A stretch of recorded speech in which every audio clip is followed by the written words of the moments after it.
Tukianza kwa maelezo ya maisha na ibada ya mazishi ya marehemu John Mburu Kabuti aliyefariki mnamo tarehe 21 Juni mwaka 2026 baada ya kuugua ugonjwa wa saratani ya kongosho ambao kwa Kiingereza ni pancreatic cancer. Mr. John Mburu will be remembered for his humor, laughter, how he gave nicknames to everyone, generosity and love for his family and friends. Lakini niseme kwa Mr. John amekuwa jamaa mzuri zaidi kwetu kama wanabiashara. Amefanya biashara vizuri kwa kujitolea. Alikuwa jamaa wa kujituma. Alizaliwa tarehe 11 Februari mwaka wa 1963 kule Limuru, kaunti ya Kiambu. Alikuwa mtoto wa 4 wa marehemu Peter Mburu Giathi na Lea Wangoi Mburu.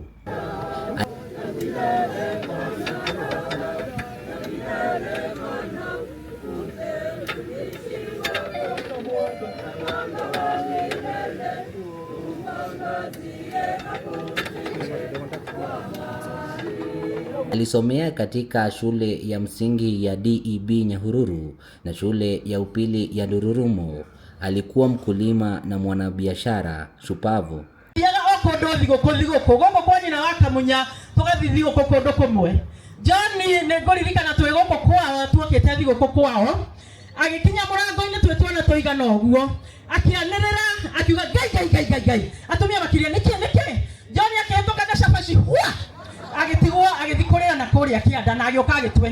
Alifanya kazi katika kampuni ya Nyahururu Salt Packing Industry na Wino Industry kule Nakuru kabla ya kuanzia biashara yake mwenyewe ya mkahawa ambayo iitwayo Butas.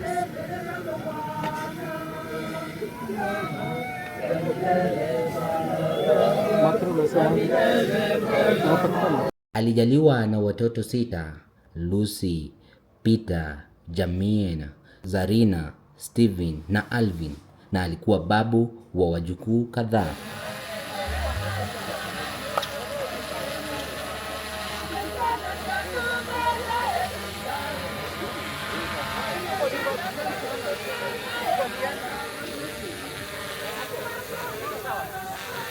Maelezo inaonyesha kulipata maumivu makali mnamo tarehe 14 Juni mwaka 2026 na baada ya vipimo aligunduliwa kuwa na saratani ya kongosho hatua ya 4 ambayo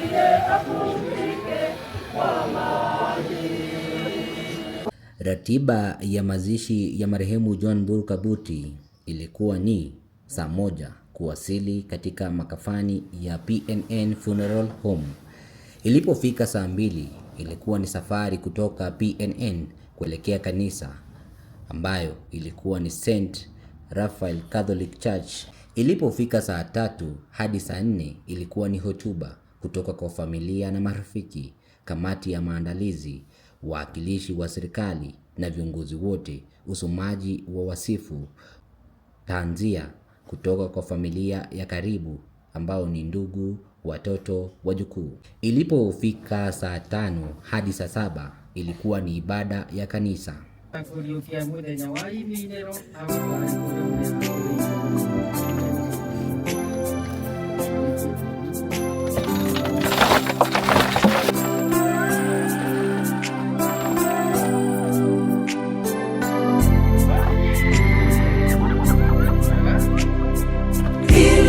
Limeniliza sana, hili limeniumiza sana, awamu hii nimeumia sana.